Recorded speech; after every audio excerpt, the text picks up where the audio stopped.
want to get your thoughts on this particular topic before we actually get to some players. A lot of attention, as I'm sure you've heard, about the back-to-back situation in the NBA, and the new collective bargaining agreement has also done some things to maybe limit that. But how much have you seen, and how much actually do you use that, knowing that there are back-to-back situations in putting your lineups together in fantasy basketball?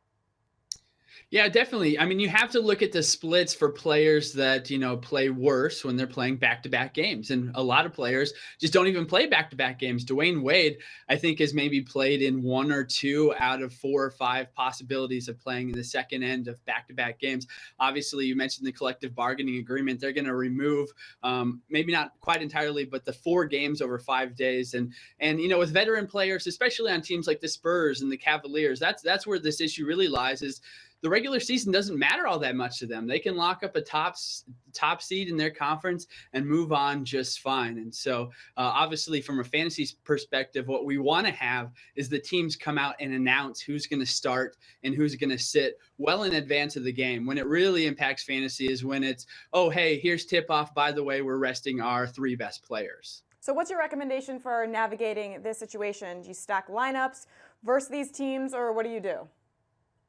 Yeah, my biggest point of advice is that you have to be cautious. Just because a player is going to newly see a lot of minutes doesn't mean necessarily that they're going to be somebody you're going to actually want to spend your time fantasy wise. So just this week, we had the big three in Cleveland sit out when they went to Memphis. And you had J.R. Smith was arguably the best player on the court for the Cavaliers. And he didn't do anything really at all in that with that opportunity. Some of those players, can stand up. And when they have that amount of minutes, they can do stuff with it. But a lot of these players would be playing more minutes on other teams if they were able to do that in the first place. So again, my biggest point of caution is that just because they're seeing a lot of minutes doesn't mean they're going to produce like your star level players. If they could, they would already be playing probably somewhere else.